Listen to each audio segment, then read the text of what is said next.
Today I'm going to talk about how different social groups are represented in spent fuel. I'm going to do this by the use of the acronym CRAGS.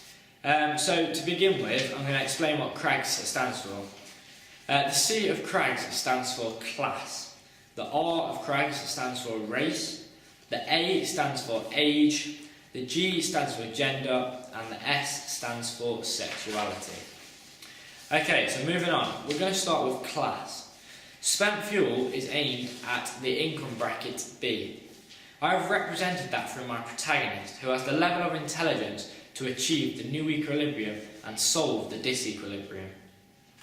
My protagonist throughout is always trying to find a resolution. The rough clues connote that after much nuclear war, the idea of an income bracket doesn't count anymore. Class at all doesn't become relevant, as he's just trying to save his own life from the nuclear war. This is juxtaposed with the ideology of middle-class families shown in the flashbacks. In addition, we have represented class through the use of setting, showing the protagonist as having a respectable house, connoting his wealth and his income.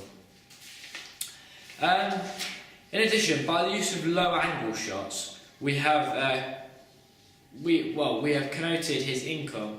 The low-angle shots often connote power, and this is the case in spent fuel. And stereotypically, people with power are associated as being in a higher income bracket. Okay, now we're going to move on to race. My protagonist is a white male, as stereotypically, actors cast as villains in Hollywood films are black, and we wanted to stay away from that stereotype. We wanted to keep a white protagonist, which is conventional for sci-fi. However, you do get countertypes which challenge stereotypes, such as Will Smith, who plays the protagonist as I Am Legend, and he is a black male. Black people, though, are stereotypically stronger than white people. However, I am also challenging that convention and stereotype, as I'm using a white protagonist, and the stereotype is that black people are stronger than white people, although my white protagonist is able to solve the disequilibrium. In addition, as I've said, it is conventional for a sci-fi film to have a white male protagonist, so I have followed the conventions. Okay, I'm now going to move on to age as well.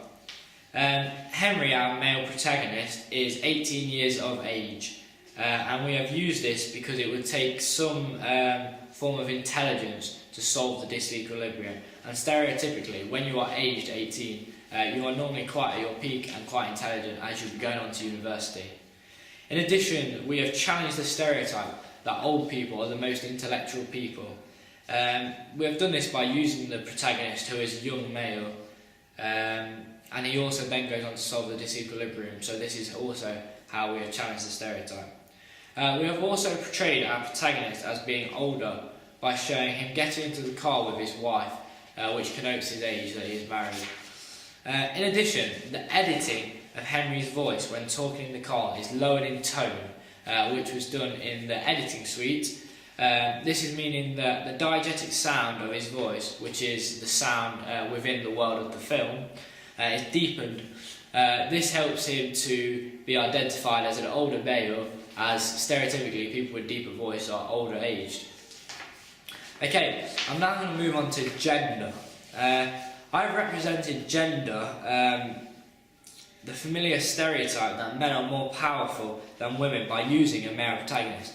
I could have used a female protagonist, however I thought this wouldn't have been following the stereotype, and strictly speaking, I didn't believe that a female would be able to solve the disequilibrium as well as a male actor could have done.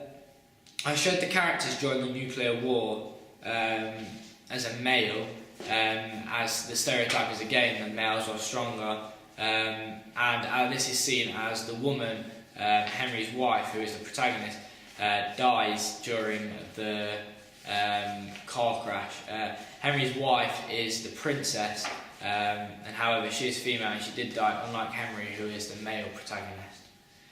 Furthermore, the antagonist at the end, when the disequilibrium is revealed, is also a male, which again confirms the common stereotype that males are more powerful than women.